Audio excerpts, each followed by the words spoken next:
Hi besties, it is me, Jordan T. In this video, we will be discussing the lip sync performance to J-Lo's Play, performed by Kerri Colby and Alyssa Hunter on Season 14, Episode 4 of RuPaul's Drag Race. So to start off, I want to say that this was an incredibly entertaining challenge. It was fun, it didn't feel as scripted as other challenges, acting challenges mostly do. So I really enjoyed this one, and I do like the fact that they included shots of this challenge in the actual trailer. Shots like that double split on the main stage. I was fully convinced that that was in the actual show, or that shooting balls out of the cross. I thought that that was actually gonna happen as well. Now, about this lip sync. I think that there's a lot to say about this lip sync. Let's start with Kerri. I love Kerri. Kerri has an amazing personality, one that is absolutely finale material. She has everything to make it to the end. But tonight, I felt underwhelmed by her performance in the lip sync. It starts with, her saying that she doesn't want to rip her dress. Normally, when the editors put something like that into the show right before the lip sync starts, the contestants then go all out, and it's a 180 from what they were saying. I'm talking about, for example, Ilona Verley that was like, oh my god, I can't lip sync to my friend, and then goes full on, throws everything. Yeah, nails the lip sync. When Kerri said this, I was like, okay, she's gonna not care after all, she's gonna screw it, gonna give it her all with that outfit and go anyways. But she didn't do that, so I was like, that felt underwhelming. I'm not saying that she has to rip that dress, but the edits made it seem like she was gonna do more, and it made us expect more as well. Basically, what she was doing in the lip sync, she was just waving around with her arms, doing these fun cutesy moves. It's not a case of you don't have to do a lot to win a lip sync. It was more of a case of you do have to do something to win the lip sync, The best way I can put this is that it felt like she was more of vibing to the song and dancing to it in, for example, a club, rather than actually performing the song on the stage of that club.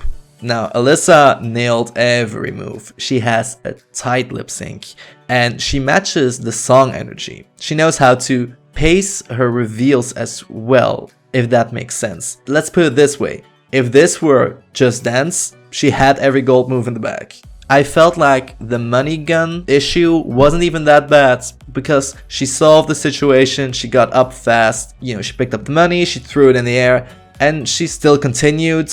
She didn't flatline, she still gave it everything she got. The edit was the thing that really blew it up, putting the reverb cuts, those infamous reverb cuts they do in every lip sync on the US seasons from I think that started in season 13. Then doing 2 confessional shots of queens talking about it. It just stretches out the entire situation. And you can tell that the queens actually didn't expect them to stretch it out like that. You can tell that on the stage it didn't feel like such a big thing. Kerri genuinely felt shocked. So, I'm getting a bit tired of the fact that if you do one thing incorrectly in a lip sync, they act like you bombed the entire thing. Look, after season 13 and UK season 3, I'm getting a bit tired of those forced edits and storylines on Drag Race. Season 12 was one of my favorite seasons because it felt free from drama and those forced storylines. Well, maybe they were in the original edit, but I'm talking about the released version, of course. I have never been somebody who yells robbed at everything. I actually used to hate it when fans did that. Because, for example, on All Stars, I used to be like, when one of my favorites was eliminated by another person, I was like, hey, those are the All Stars rule. They count for everybody, so the fact that even now I'm talking about this, that says a lot. Now, in Dutch we have a saying, and I think that pretty much sums up that lip sync. It is, wie niks doet kan niks verkeerd doen. Which basically says, if you don't do a lot, you can't do anything wrong either. However, this does not take away the fact that it is ridiculous to send hate to Kerri. I get that this is your favorite show, and you can be critical on it. It is fun to be critical on it. It is fun to if Drag Race ends, to go online and to be talking to your friends about the episode and be like, oh my god, I think they should be in the top, they should be in the bottom, stuff like that. That is fun. You want to talk about your show, but sending hates to queens and even death threats, that is crazy to me that people actually do that. That is blowing it completely out of proportion. So don't do that. This ain't Squid Game. Like, Alyssa will survive this.